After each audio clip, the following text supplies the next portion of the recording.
Descomplicando assuntos pertinentes do seu dia a dia, entrevistas, debates e muito mais. Bate-papo leve e descontraído. Vai Vendo o Podcast com Roberto da Luz.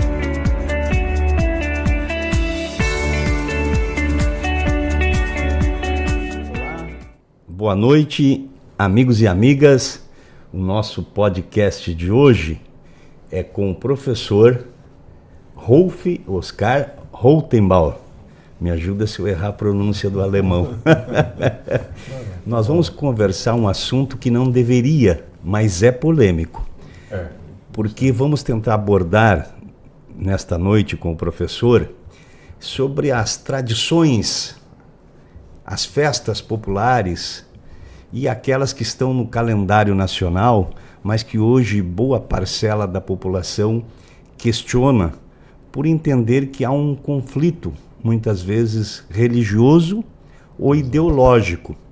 E esse conflito acaba colocando professores, educandários, muitas vezes numa saia justa, de como transmitir aos alunos o conhecimento e a cultura, preservando o direito daquela família, né, a sua crença, a sua fé, sem que aquilo possa causar qualquer constrangimento. Então, o nosso desafio de hoje é ter uma aula, passar para os pais que estão em casa acompanhando, terem uma ideia do que se discute. Por exemplo, nós temos aqui um professor de religião, o que se discute na sala sobre religião, o que aborda essa disciplina e principalmente como trata essas datas importantes no calendário nacional e mundial, como se aborda Natal, Páscoa, o Dia das Bruxas, ou Halloween, como se diz, que hoje são festas e datas que fazem parte do nosso calendário. Tudo bem, professor? Tudo bem, boa noite. Sem problema nenhum. Podemos... O desafio é grande, né? Exatamente. Inclusive porque muitas escolas ainda são mantidas, né, por entidades religiosas. Né? A sua formação é em filosofia? Ciências da religião. Ciências da religião. Né? Participei também de muito tempo da parte da missão evangélica, né? Onde a gente teve uma base grande. E a minha família, basicamente, nós temos vivos 5 pastores da igreja luterana. A formação é luterana? É luterana. Mas na sala de aula não se leva a essa formação? Na sala de aula eu tenho que ser sem religião nenhuma. As crianças perguntam. É possível uma aula, de certa forma, imparcial, dentro daquela previsão do Estado laico que nós temos na Constituição? Sim. A BNCC traz para a gente, principalmente, valores, né? Você deve voltar àqueles valores. Aquela educação moral e cívica de antigamente. Né? A gente discute muito valores. As questões de bullying são muito presentes. Né? A gente alerta toda a vida, orienta, né? Falamos, discutimos. Né? Preconceito, a gente sabe que existe. Né? Preconceito existe. É uma coisa que está na sociedade, está incutida aí no povo, né? E a gente tenta, então, levar para o mais aberto, mais franco com as crianças. Conversando com as crianças é que a gente vê como existem muitos questionamentos e restrições. Né? E elas vêm, elas perguntam, elas são abertas, né? Então, tem algum pai que já foi lhe procurar antes de iniciar o ano letivo, preocupado com aquilo que o senhor iria informar? Esse ano não. Não, mas a gente tem a reunião com os pais, onde é exposto tudo. Né? Eles têm acesso ao planejamento mensal, ao planejamento anual, que a gente tem que colocar, porque como eu sou professor do Estado, né? Eu não sei como é que funciona bem certinho com o município, mas acredito que semelhante, né? Nós temos que postar na internet, no professor online, onde ele tem o estudante online, onde os pais podem acompanhar. Né? E eu faço muita questão sempre de fazer as atividades e que eles levem para os pais.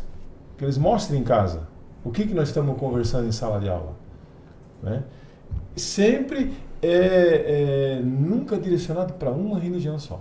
Quantos anos o senhor tem de sala de aula? De ensino religioso, quase 15 anos. Quase 15. Mudou alguma coisa de 15 anos para cá? Mudou.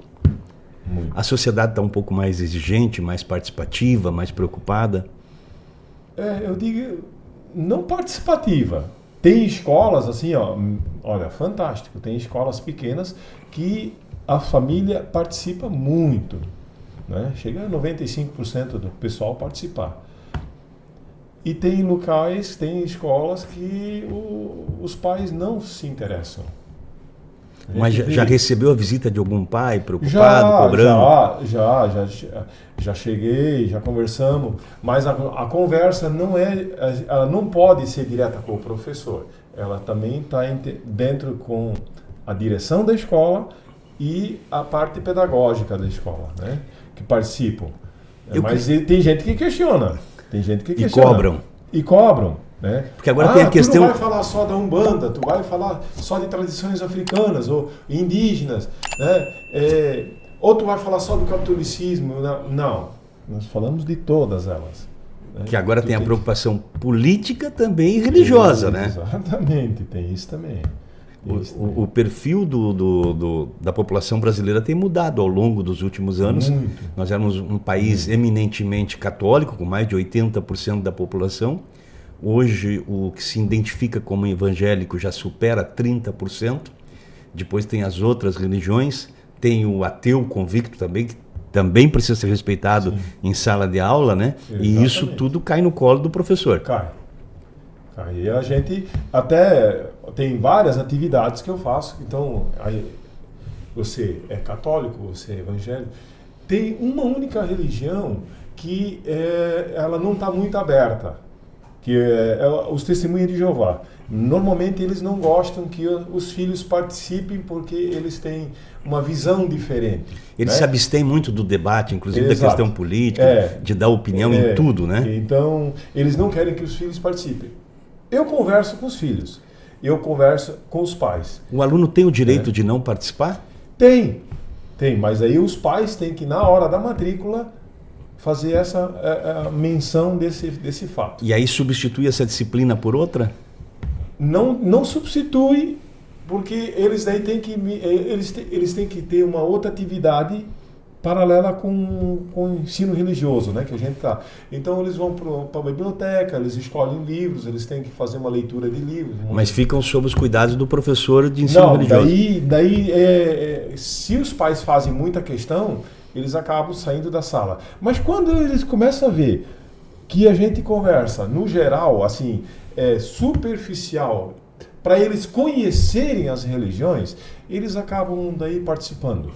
Tá? E às vezes esses meninos, essas meninas que são dessa religião, eles acabam participando mais do que os outros. Eles se interessam em conhecer, para saber quais são as diferenças. É uma novidade no mundo deles, né? Quando eu frequentava a escola, Rolf, isso já faz bastante tempo, jamais se podia passar pela minha cabeça ou de outros colegas de questionar se na escola fosse feita uma festa de São João, fosse feita uma festa de Páscoa, uma festa natalina. Isso hoje mudou, né? Mudou, mas assim, tem algumas leis que estão querendo colocar para proibir algumas festas, né? Por exemplo, que nem o Halloween, ele é para ser proibido, né? Mas daí nós temos a Páscoa. A Páscoa é festejada, é cristã. O Halloween tem uma parte cristã. Tem uma parte... É nisso que nós queremos chegar, Rolf. Onde que está a parte cristã da festa das bruxas? Exatamente. É que se misturou. Uma coisa que nasceu há 600 anos antes de Cristo... Né? Para as pessoas observarem. 600 anos antes de Cristo. Né? Nós tínhamos os vikings, nós tínhamos os...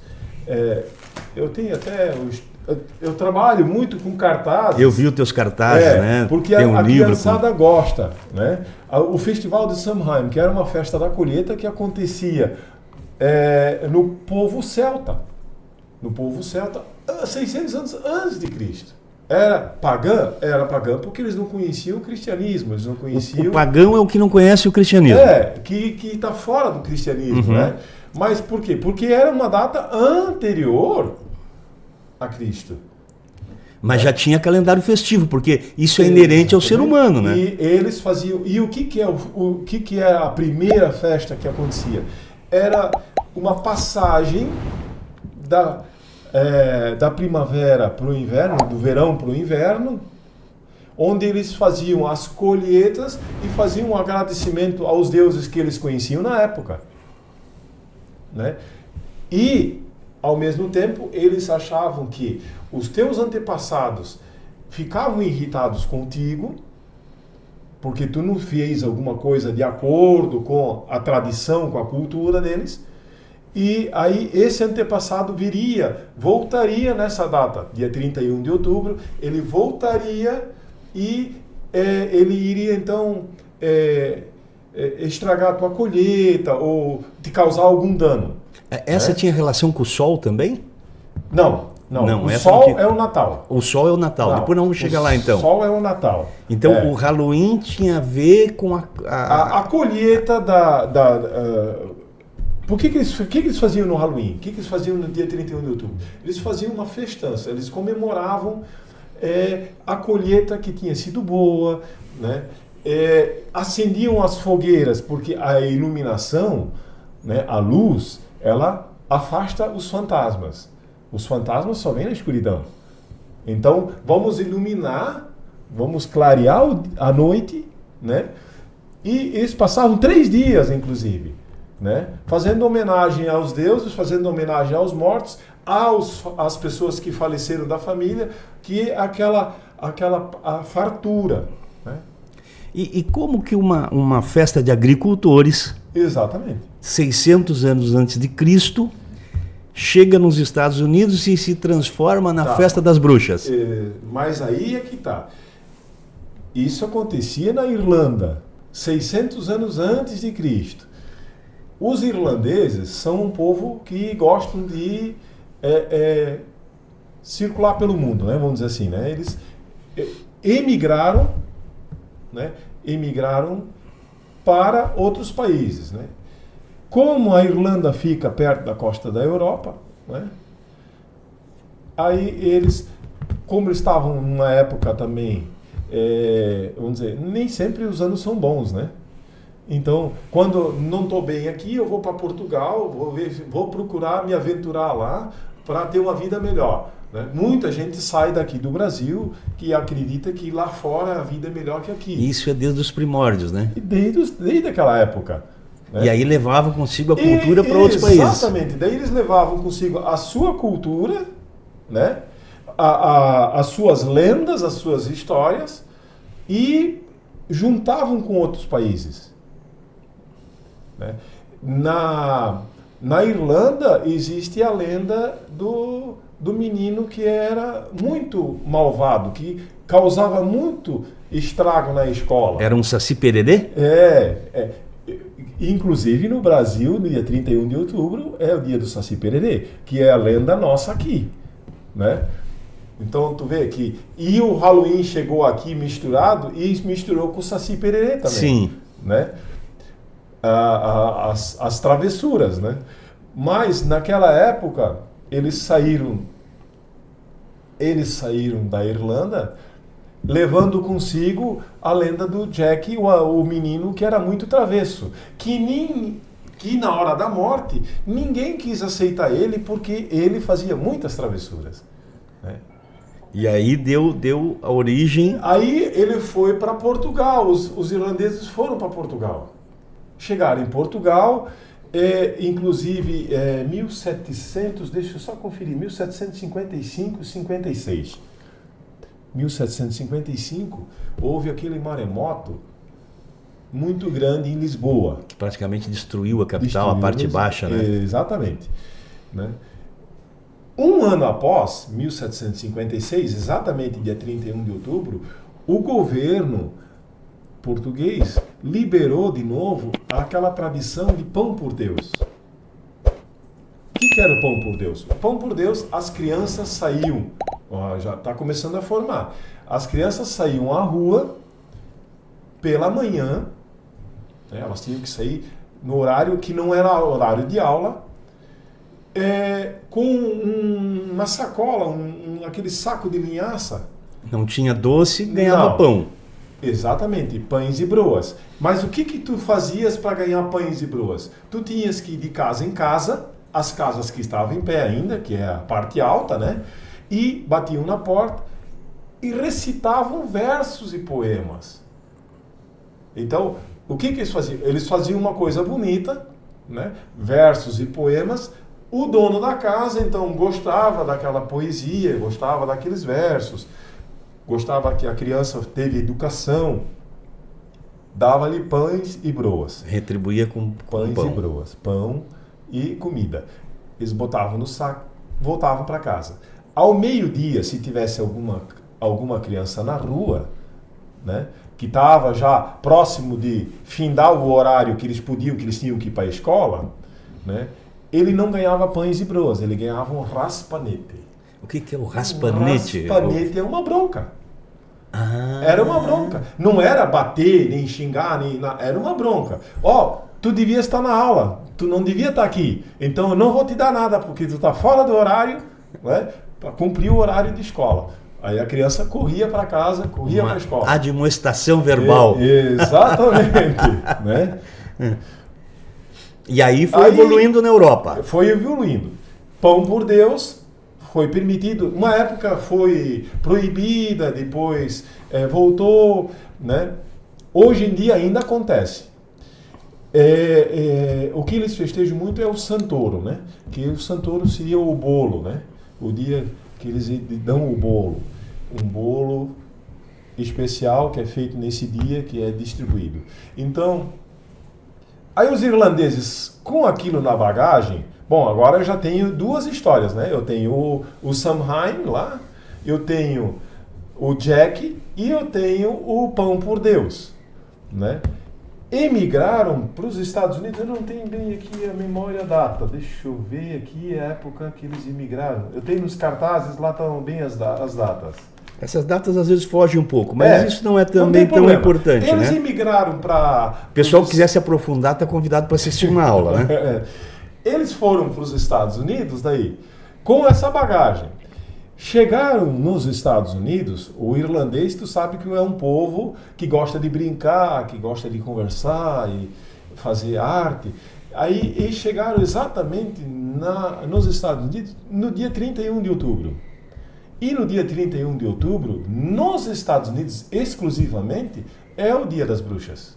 Só que as bruxas... Pois é, mas é o Dia das Bruxas. Essa data já existia como Dia das... nos Estados Unidos. Tá. Mas era Dia das Bruxas, não era Halloween. Não era Halloween. Aí juntaram as coisas. Espera, aí... O que era bruxa? O que era uma bruxa na Idade Média? A bruxa era queimada. Mas era queimada porque eles não entendiam. Se você fosse aparecer na cidade...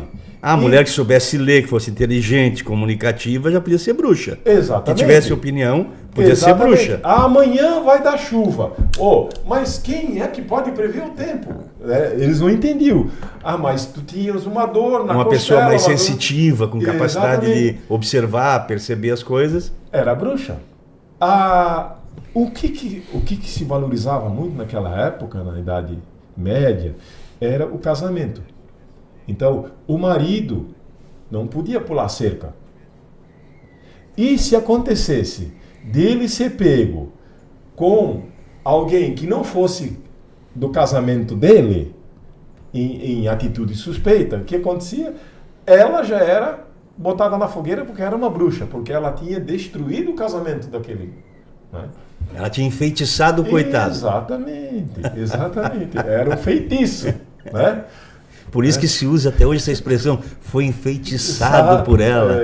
Exatamente. Tudo tem uma origem. Aí juntaram as duas coisas, então. Aí juntaram.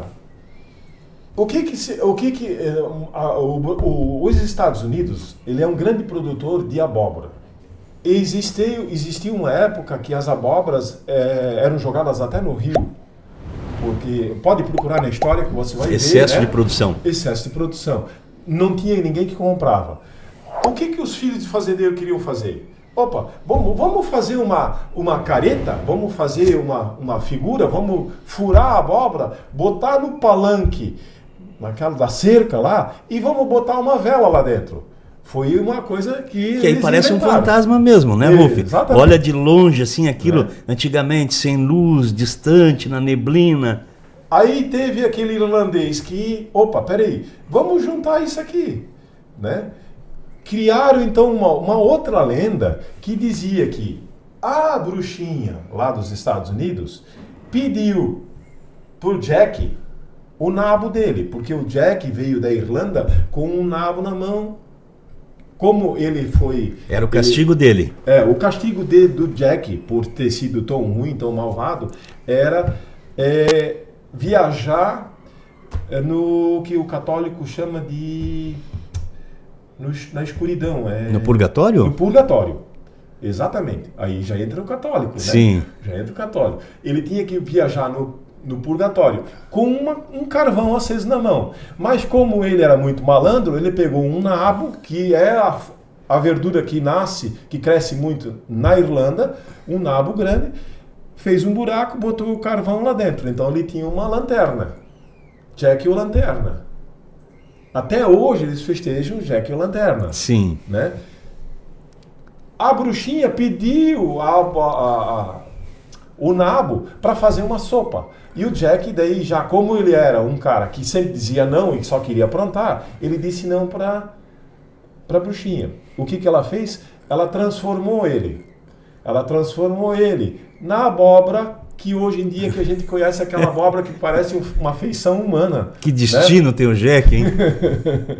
Aí, já se misturou. Sim. Já se criou e lá tem uma importância hoje, porque o capitalismo transforma tudo, né? Sim. Então, o Halloween nos Estados Unidos, ele é uma festa com um apelo comercial tão grande quanto o Natal, a Páscoa no Brasil. Então, para eles é fundamental. E a ignorância da gente, a falta de conhecimento, às vezes faz a gente ter algumas restrições. Eu vou te confessar que quando eu comecei a ver esse Halloween, eu nunca gostei muito disso. Pô, nós já temos nossa cultura aqui, vem essa bobagem de lá para cá, o pessoal se vestir de bruxa, visitar as casas, pedir prenda e tal. Mas o que ocorre? Uma cidade como Blumenau, que muita gente já foi para os Estados Unidos, visitou, conheceu a cultura. E é uma cultura, na verdade, interessante, que não tem nada de macabra, não tem nada de feitiçaria, nada de demoníaco, pelo contrário, né? Então envolve as crianças na brincadeira e a gente vai aprendendo a incorporar isso também na nossa cultura, porque assim como a cultura alemã, a cultura gaúcha, as coisas vão se misturando e a gente vai incorporando. Exatamente. Tem várias festas do nosso folclore nacional que também, como o próprio Saci Pererê, que talvez tenha sido influenciado por personagens de outros países. Mas a gente, quando tem uma certa ignorância, a gente não consegue entender. A ignorância que eu digo é a falta de informação, falta de conhecimento, falta de cultura. E hoje eu consigo entender, compreender e conviver com esse tipo de festa pagã. Mas tem muita gente que vê essa festa, as pessoas brincarem, se vestir de bruxa como algo satânico, algo a ser amaldiçoado, algo anticristã, que não é, né? É tudo uma grande brincadeira, né, Rolf? Só ver aqui, quando o Papa Gregório III e o Papa Bonifácio, tá? Porque o que existia o que existe no dia... porque essa festa Halloween, essa festa pagã, ela ocorre durante 3 dias. Mas do dia 31, dia 1º, dia 2º. O que o Papa Gregório, o Bonifácio fez primeiro? O Papa Bonifácio viu, peraí, eles estão fazendo uma festa pagã, vamos transformar ela em algo que seja cristão. O que ele fez? Dia 1º de novembro, ele determinou, porque a bula papal, então naquela época, antigamente, ela vivia no catolicismo. Tinha força de lei, Ele né? era o rei, ele mandava. Então ele determinou que dia 1º de novembro fosse uma homenagem aos mortos. Dia dos Mortos. Hoje é dia 2, né? Exatamente, mas quem passou para o dia 2? Papa Gregório III. O Papa Gregório O nosso é III Gregório agora também, né? O nosso Papa é Gregório, né? Não? Não, Francisco. Ah, ele podia escolher. Ele podia ficou entre escolher. Gregório e Francisco, se não me engano. Aí ele escolheu Francisco. E o que ele fez? Ele pegou, ele disse, espera aí, vamos afastar um pouquinho do dia 31 de outubro, né? Vamos deixar o paganismo um pouco para lá, vamos chamar o cristianismo e vamos... E ele passou em 740, ele passou para dia 2 de novembro, o Dia dos Mortos. E Então, aproveitou a festa pagã, exatamente, incorporando porque daí a religião católica. Vamos puxar para o cristianismo. Sim, Né? No México, nós temos o Dia dos Mortos, sim. né? Que é uma homenagem aos mortos, que também assusta muita gente. Sim, O pessoal porque diz que lá eles usam até caveiras de verdade, exatamente. né? Mas só que se você for olhar Mas é um culto mesmo aos entes às queridos pessoas- que partiram, às né? pessoas que partiram, que é aquela primeira ideia lá dos celtas. As pessoas que partiram, elas não estão satisfeitas comigo, elas vão voltar aqui e vão me castigar, né? É uma E é uma coisa... forma de você reverenciar, de você Exatamente. voltar, de você lembrar, O povo né? Não japonês esquecer, também né? faz. O japonês também tem algo parecido? O japonês também faz. Ele tem o dia onde a família vai ao túmulo festejar o dia com o morto. Conversar com o morto. É porque reverenciar os mortos. a gente não consegue desapegar das nossas raízes, né? Exatamente. Quem já perdeu entes, perdeu pai, perdeu mãe, avó, né? Chega um momento que a gente começa a ter muita saudade, né, Ruf? E se a gente não faz essas coisas que se nos aproximam, né? Mas o que o católico faz, que é muito comum? Ele vai no cemitério e acende uma luz, Sim. acende uma vela, né? A vela está em várias festas religiosas, né? Ela significa luz. Então nós vamos direciona- entrar, já que nós falamos bastante sobre o Halloween, nós vamos entrar um pouquinho sobre o Natal. Já que estamos falando de luz, né? Qual o surgimento da data natalina? É o nascimento de Cristo, dia 25 de Não. dezembro? Não. Não. Isso foi também uma adaptação, vamos dizer assim, né? Dia 25 de dezembro, no panteão antigo, dos deuses antigos, era Deus Ra. Era o nascimento do Deus Ra no Egito, que era o Deus Sol. A Igreja Católica, então, eu não consigo recordar agora qual é o Papa, mas foi um Papa também, resolveu tirar. Vamos substituir. Pô, na Bíblia não tem em lugar nenhum, tu vai achar, nenhum teólogo, ninguém vai dizer assim, ó, Jesus Cristo nasceu no dia 25 de dezembro. Não tem. Na Bíblia a gente não vai encontrar. Não vai encontrar. Nós vamos encontrar uma data aproximada, entre dezembro e janeiro, ali, alguma coisa, né? Tanto que, para os judeus, Natal é festejado em janeiro. Né? Eles têm várias datas que são diferentes. Né? Porque eles também não seguem o Cristo, calendário né? gregoriano, né? Vamos dizer assim. Aí o que acontece? Aí vamos transformar, todo mundo festejando e homenageando o Deus Sol, o Deus Sol. Sol, luz, iluminação.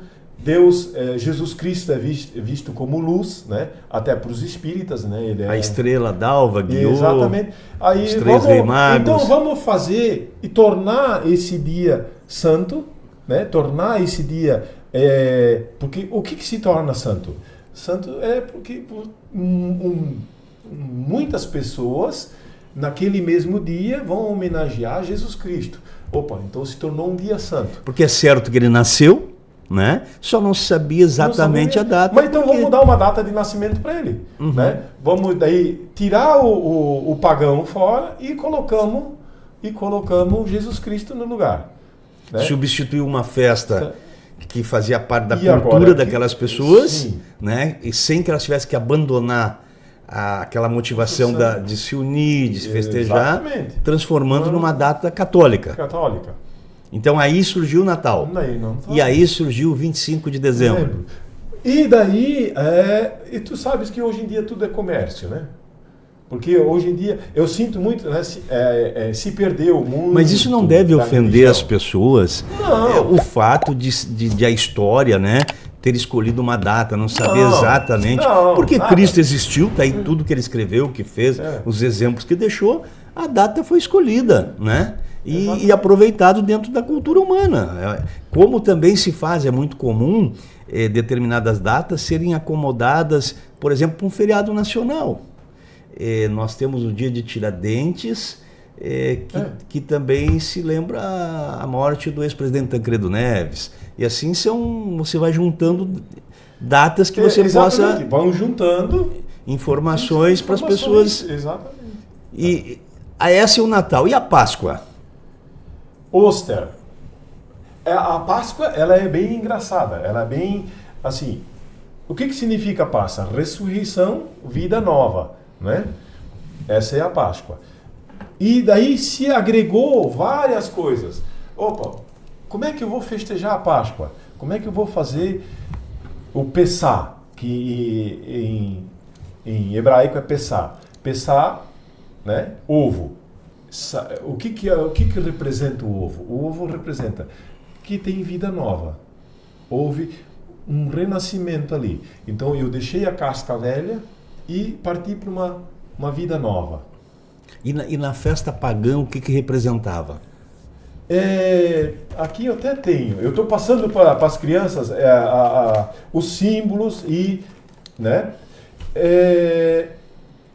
A tradição vem do século XIII, né? Claro, os cristãos, né, homenageavam a ressurreição de Cristo, né, 3 dias após a morte, né, a crucificação. Então, isso já vem lá do judaísmo, né? Só que daí se foi agregando outros fatores. Vamos tornar mais... São informações que constam da Bíblia, Exatamente. Mas sem apontar também Não. o dia certo, Por exemplo, que ocorreu a ressurreição. Por exemplo, como é que foi introduzido o ovo? O ovo era um presente que os persas davam entre si, os chineses, bem antes de Cristo, davam como presente um ovo de galinha, né? Dar um ovo de galinha de presente? Naquela época, né, fazia todo sentido, né? Fazia sentido, né? O ovo era a vida, né? Hoje a gente tem que dar... Hoje já está meio caro o ovo. Né? Tá caro o ovo de galinha e mais caro ainda o chocolate. A Páscoa, ela também está associada à deusa germânica Oestre, que é Ostara. Tá, porque o alemão é que vê essa coisa de pintar o ovo bonitinho, de colocar aquela folhinha bonitinha em torno. Exatamente. Isso é do século XIII, século XII, XIII, que existia essa deusa na Europa. E aí, peraí, vamos... deusa Ostara, Osten, quer dizer ovo, Páscoa. Então vamos deixar só para o cristianismo. Aí o catolicismo, né? O protestante, ele participa dessas festas de Páscoa, por exemplo? O protestante, ele participa, mas é de um modo um pouquinho diferente. As religiões... Tem gente que não festeja a Páscoa, né? Tem religião evangélicas que não festejam. Pois é, mas por que o evangélico se sente atingido por essas datas? Por que ele não gosta que se comemore isso na escola, que se trate desses assuntos? Não, até a Páscoa tem assim, não tem assim uma restrição grande, sabe? Mas aí o pessoal tá pintando casquinha, né? Não mais pelo lado tanto religioso, né? Porque se tu vai para um lado só religioso, aí, tu estás abandonando as outras religiões. Então, porque tu não precisa seguir também só a questão religiosa, até porque era uma festa antigamente pagã, né? Era pagã. Né? Era pagã. O chocolate, ele era um líquido dos deuses, era considerado. Ele era líquido, não era que nem hoje, que a gente pega barra de chocolate. Bem que a gente que é despreendido de determinadas crenças e fés, a gente fala isso com uma tranquilidade, né? Pô, é muito fácil ser imparcial nisso, não dar bola, isso não tem nada a ver. Não. Mas as pessoas que têm a religiosidade impregnada, que frequentam a igreja, que fazem estudo bíblico, não sei se certo ou errado a interpretação, cada um tem o direito de interpretar como melhor entender a sua cultura, seu entendimento, sua crença.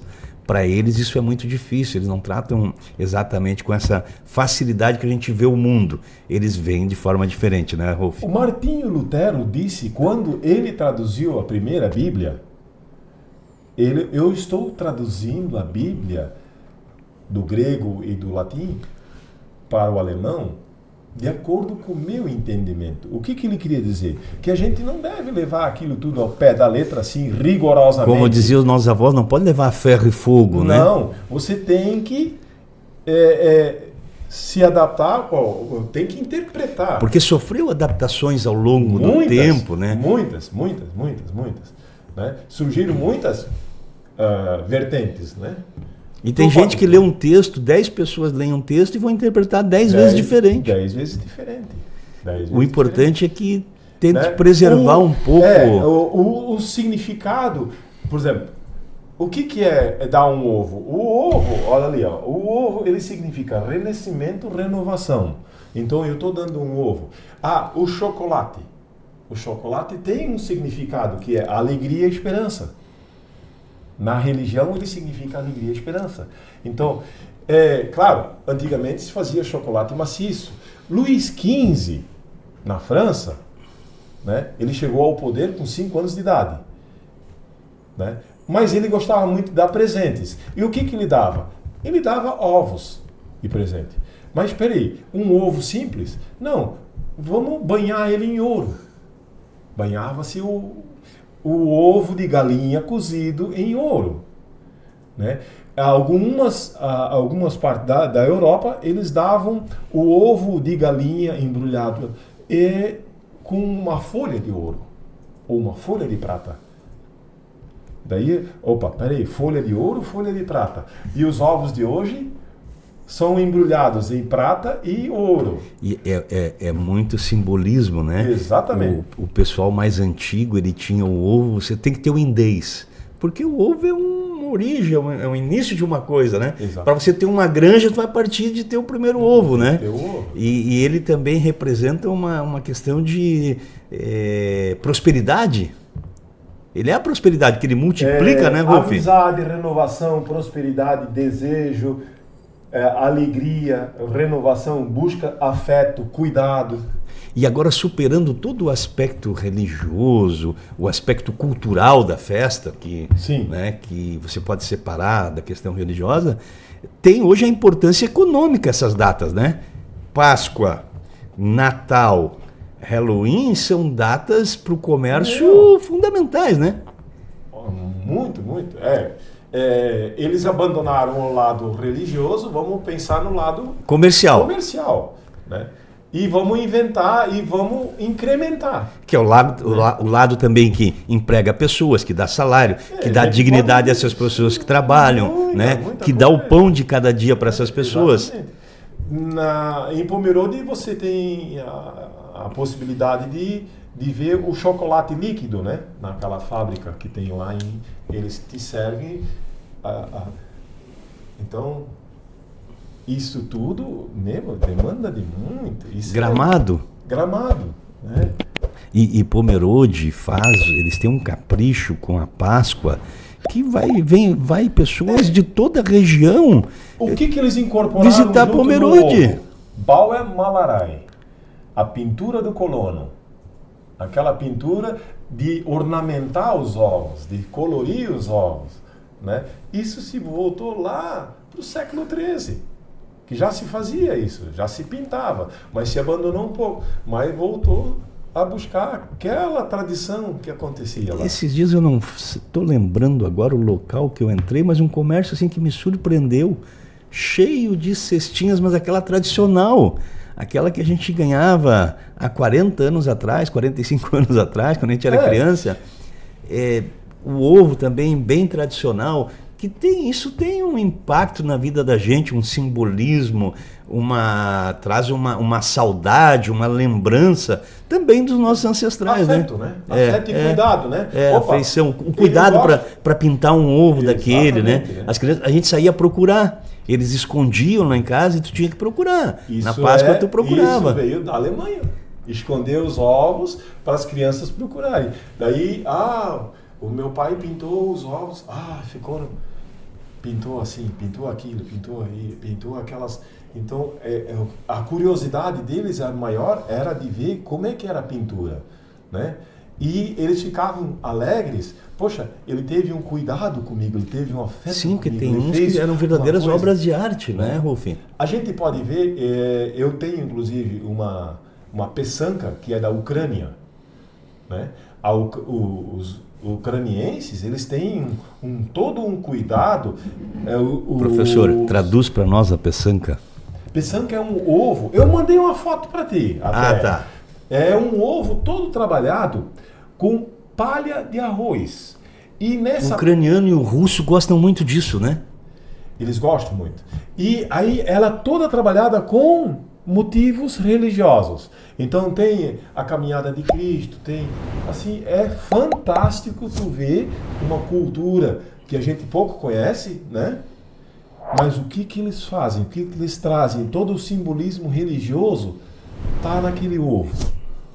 É fantástico. Até se tu olhar, tu vai ver a imagem, né? É fantástico que eles trazem a religiosidade, eles buscam a religiosidade.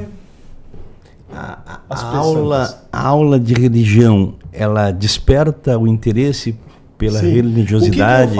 O que eu faço? Pela muito? fé. Eu faço muito, é isso aqui, ó. Eu trago para eles, explico para eles. Vamos colorir, porque as crianças gostam de colorir. Qual a idade média dos teus alunos? Que série começa? Do primeiro aninho até o 9º ano. Do primeiro ano ao 9º. Do primeiro ano até o 9º.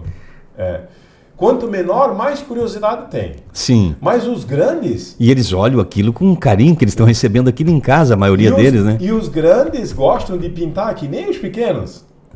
Eles gostam de colorir, fazer... Opa, peraí, como é que tu pintou aquele teu coelho? Como é que tu pintou isso? Vamos fazer assim, vamos fazer assado. Eu tenho um coelho cinza que representa o Batman. Eu tenho um coelho... Eles vêm com cada uma.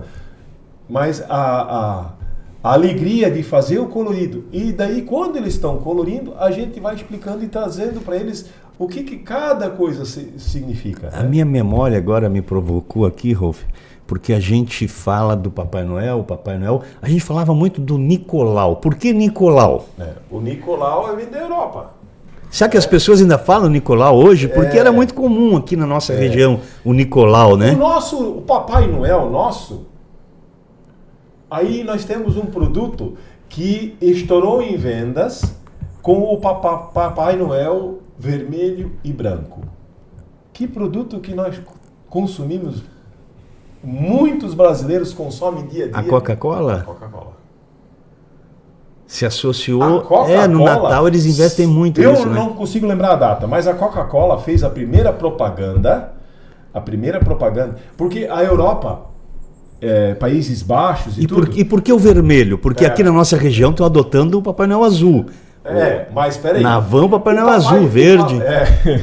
Mas isso é por causa do Luciano. O Luciano quer o verde. É a questão política, né? Daí já é outra área. Mas vamos entender o porquê que é vermelho. O Papai Noel, o Pumpernickel da Alemanha, é o nome primeiro, era um Papai Noel do mato.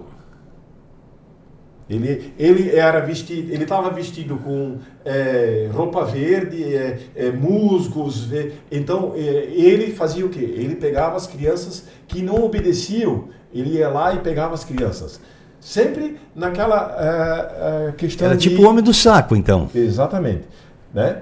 Mas ele era uma vestimenta rude, né? Como... mato. Tu vai olhar no mato, daí tu não via, de repente tu via o Pumpernickel, que era o Papai Noel, e ele vinha lá e dava um castigo para a criança. A criança que não se comportasse, o Pumpernickel? A Coca-Cola foi inteligentíssima. Foi assim, ela estourou em vendas no mundo. Por que ela fez? Ela usou os Países O produto Baixos. deles é bom, mas o marketing deles é extraordinário, né?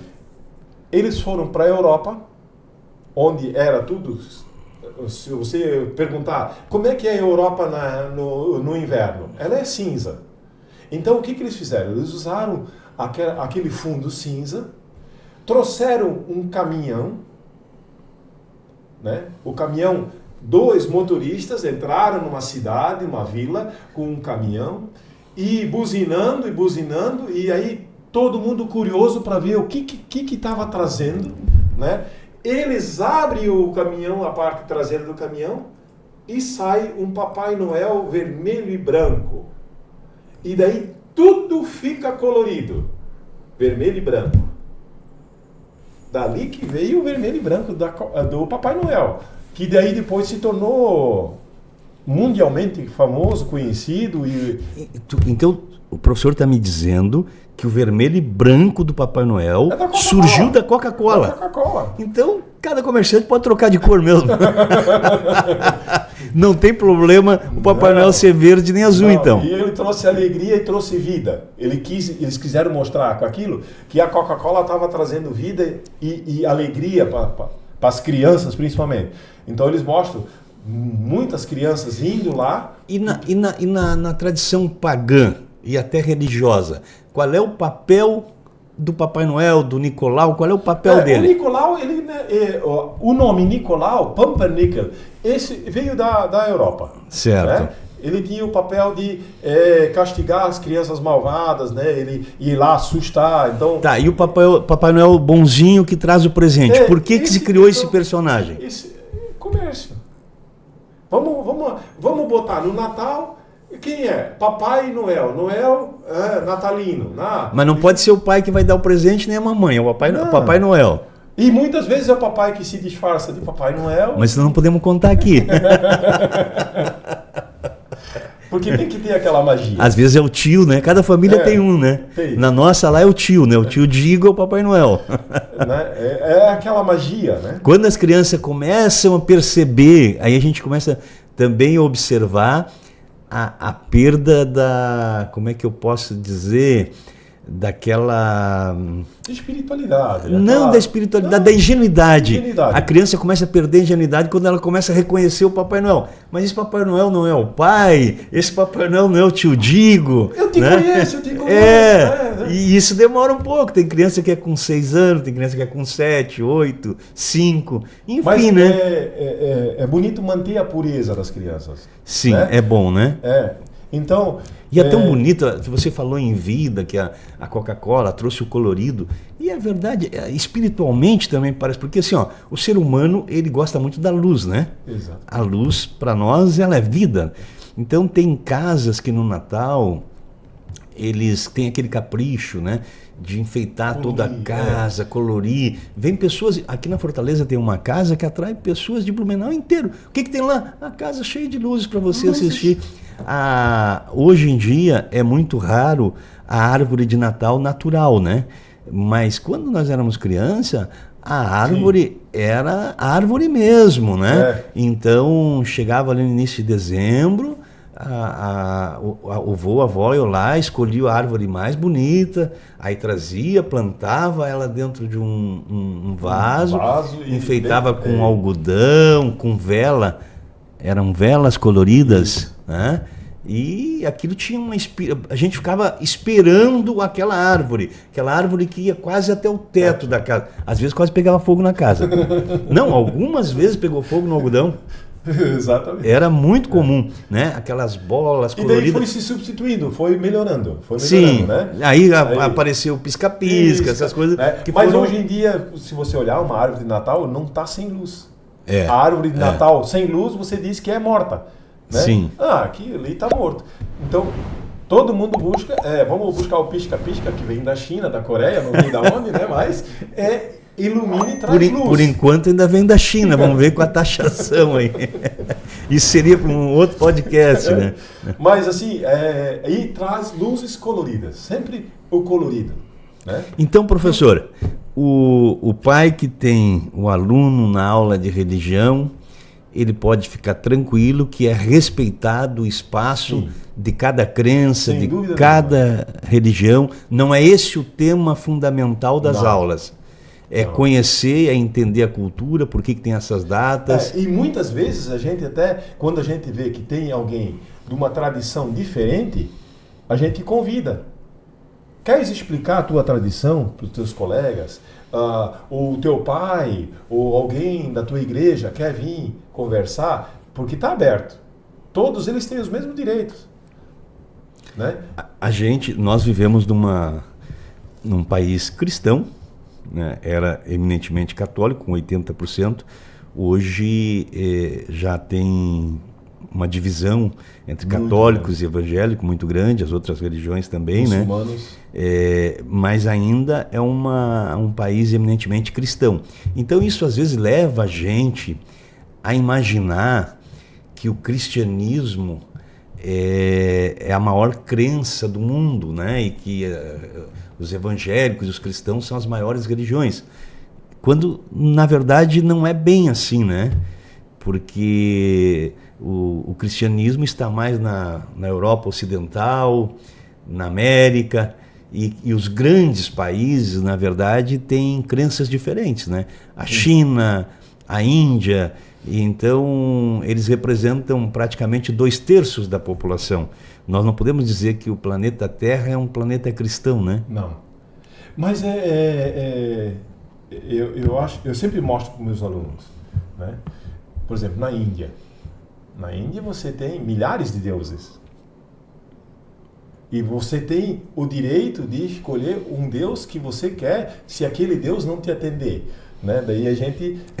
Tem esse balcão? Tem o balcão. Né? Um templo budista, um templo hinduísta, tu não vai ver um Deus só dentro daquele templo. Tu vai ver 14, 15, 16 deuses diferentes.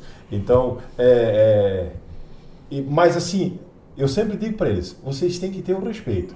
Lá num templo hinduísta, tu tem que entrar descalço. Como num terreiro de Umbanda, tu tem que entrar descalço. Sempre respeitar a crença alheia, né? Não ofenda a religião do outro, né? Para criar briga religiosa, né? A fé pode salvar, como também pode causar guerras tremendas, né? Que nós temos por aí, né? Nós temos muitas, né? Talvez numa outra oportunidade a gente faça um podcast só sobre isso. Professor, vamos completando 1 hora de bate-papo. Fiquei muito feliz com essa conversa. Eu acho que foi uma oportunidade de a gente levar para o conhecimento das pessoas, né, discutir um tema que é de interesse público. Eu acho que foi uma oportunidade. Então eu agradeço muito a sua presença. Se quiser deixar mais algum recado para quem nos acompanhou. Tudo certo. Obrigado por ter convidado, né? E assim, espero poder voltar mais vezes para trazer algumas coisas. Outro tema, né? Vamos pegar outros temas e vamos conversar, debater. Porque é interessante, as crianças hoje em dia, elas têm mais acesso à internet, elas ficam mais presas à internet do que a livros, isso, né? Então, a gente tem que trazer para eles de uma forma lúdica, de uma forma, eles vamos escutar esse assunto, vai ser interessante, vamos trazer. Para repetir o encerramento, tem pessoas que se preocupam com a influência do professor nos seus filhos, nos alunos. Algumas pessoas acham que professores podem catequizar os alunos. O grande risco que nós temos hoje chama-se internet, celular, computador, porque o professor ele fica 45 minutos com o aluno. Talvez, quando muito, tenha 2 aulas com o aluno numa manhã, uma aula. E às vezes é na semana, né? Enquanto que o seu filho, ele fica 5, 6, 8 horas direto no computador e no celular. Abraço. Obrigado, Grilo. Abraço.